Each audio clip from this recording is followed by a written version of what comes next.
ہم تو رکھتے ہیں مسلمانوں کا دین، ہم تو رکھتے ہیں مسلمانوں کا دین، دل سے ہے خدا میں ختم المرسلین۔ سب دیکھنے اور سننے والوں کی خدمت میں محبت بھرا سلام۔ ایک غیر احمدی خاتون نے سوال کیا ہے کہ سود کا کاروبار کن ممالک میں زیادہ ہوتا ہے۔ سود کا اسلامی کانسیپٹ کیا ہے؟ اگر سود اسلام میں حرام ہے تو کیا جائے کہ سود لینے اور دینے کی نوبت نہ آئے؟ تو آج کی ہماری پوڈ کاسٹ ہے سود کے کانسیپٹ پر بات کریں گے۔ پہلے کلیئر کر دیں کہ سود کا کاروبار کن ممالک میں زیادہ ہوتا ہے۔ سود جسے انگریزی میں انٹرسٹ یا اسلامی اصطلاح میں ربا کہا جاتا ہے۔ سود کا کاروبار زیادہ تر دنیا کے ان ملکوں میں عام ہے جہاں بینکنگ سسٹم روایتی یعنی ربوی بنیادوں پر قائم ہے۔ چند بڑے ملک جہاں سودی کاروبار بہت زیادہ ہوتا ہے امریکہ، برطانیہ، یورپی ممالک جیسے جرمنی، فرانس، اٹلی، چین، جاپان، آسٹریلیا، کینیڈا۔ ان ممالک میں banking, financing, insurance, credit cards وغیرہ سب سود پر مبنی ہوتے ہیں۔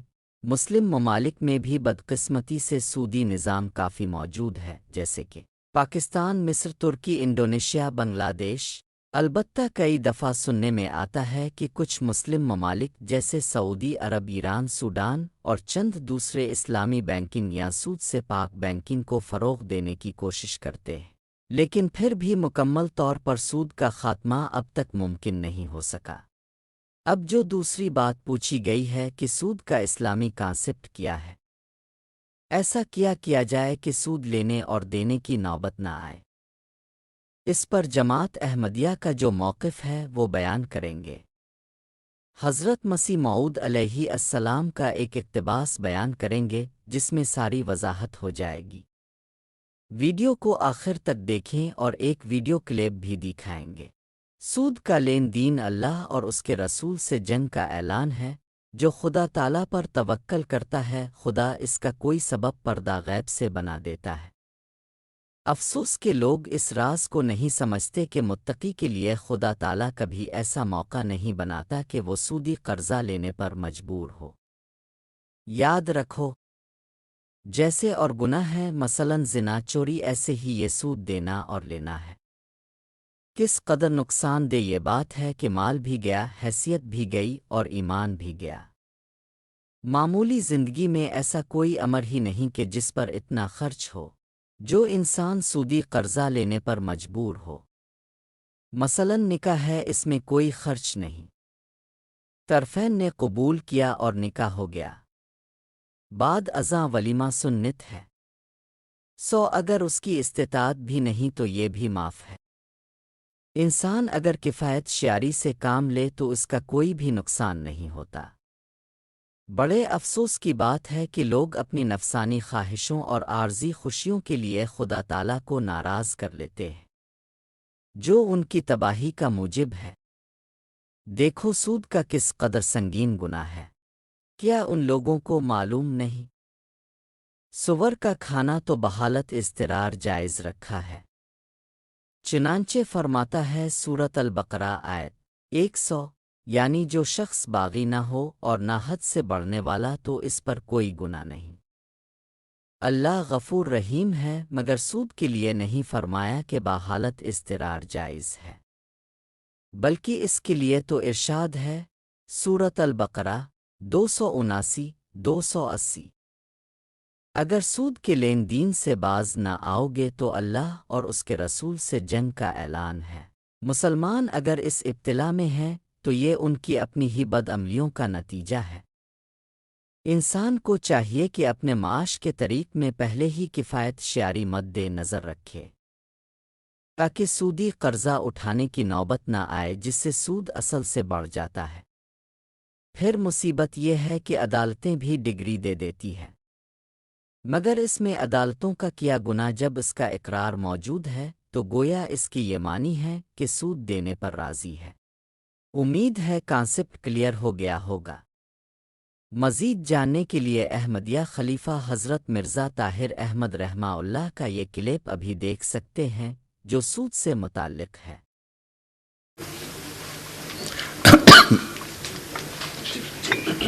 دوسرا سوال ان کا تھا، ہو گیا؟ اس کا جواب مجھے مل گیا، شکریہ، جزاک اللہ۔ حضور اگلا سوال ڈاکٹر ندیم صاحب جو برائٹن سے تشریف لائے ہیں جی ان کا ہے، میں ان سے درخواست کروں گا تشریف۔ ڈاکٹر مجید صاحب، ندیم صاحب۔ السلام علیکم جی۔ السلام علیکم۔ جی میرے پاس دو سوال ہیں، اگر آپ کے پاس ٹائم ہاں، کم ہاں، ہو تو۔ بالکل۔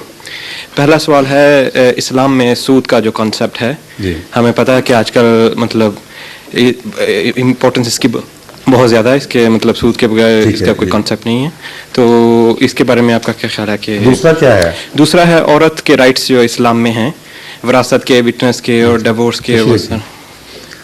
عجیب اتفاق ہے کہ آج جو انگریزی دان طبقے سے میری سوال جواب کی میٹنگ ایم ٹی اے میں ہوئی ہے، اس میں یہی دونوں سوال اٹھائے گئے تھے، اور ان دونوں کا جواب میں آج دوپہر صبح قریباً 12 بجے کے قریب، 12:15 سے 1:15 تک دے چکا ہوں، لیکن ایک دفعہ نہیں، بارہا دے چکا ہوں۔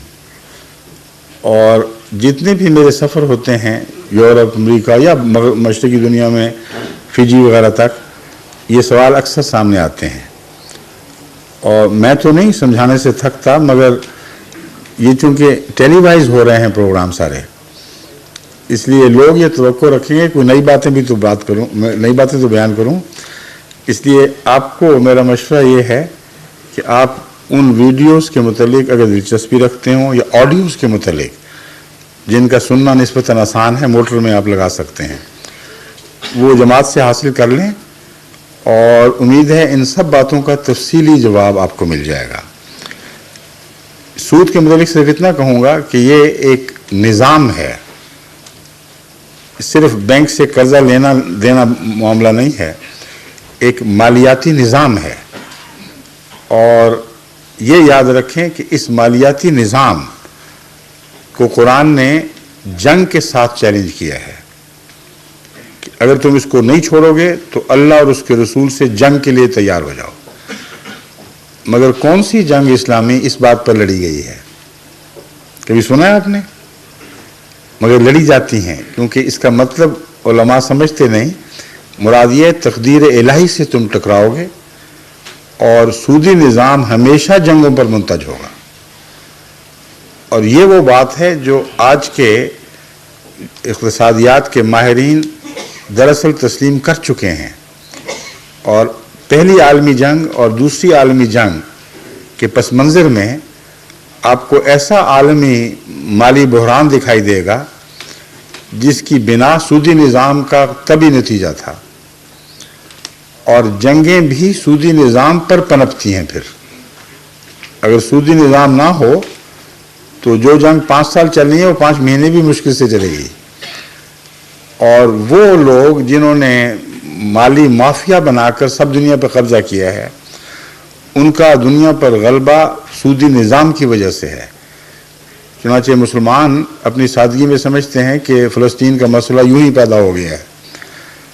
انگریزی حکومت اور اس طرح بعض دوسری حکومتوں کو یہود نے جنگ کے موقع پر قرضے دیے تھے، اور اتنے قرضے دیے تھے کہ جن کے بغیر وہ جنگ چلا نہیں سکتے تھے، اور وہاں کمٹمنٹ ہو چکی تھی ان کی، یہ عہد نامے تحریر ہو چکے تھے کہ اس کے بدلے جنگ کے بعد ہم تمہیں فلسطین پر نافذ کر دیں گے۔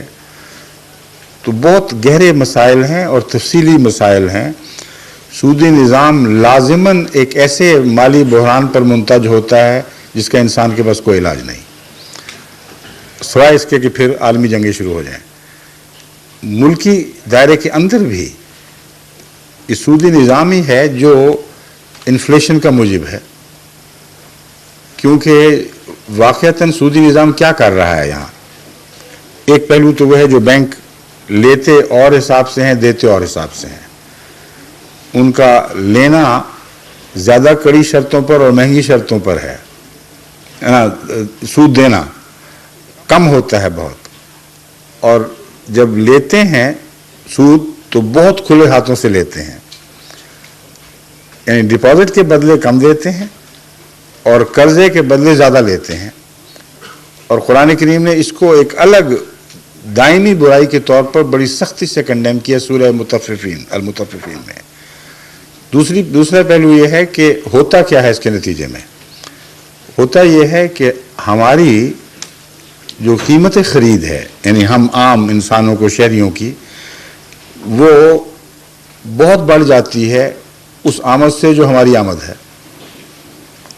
جو چیز میں نے 5 سال میں کمانی ہے وہ میں پہلے سال ہی سودی قرضہ لے کے خرچ کر سکتا ہوں، اور کاریں خرید سکتا ہوں، فریج بنا سکتا ہوں، اور اسی قسم کی اپنی دلچسپی کی چیزیں لے کر، ٹیلی ویژن، ماڈرن چیزیں سب لے کر ایک عیاشی کی زندگی میں پہلے سال ہی داخل ہو سکتا ہوں، اور یہ بینک کا احسان ہے.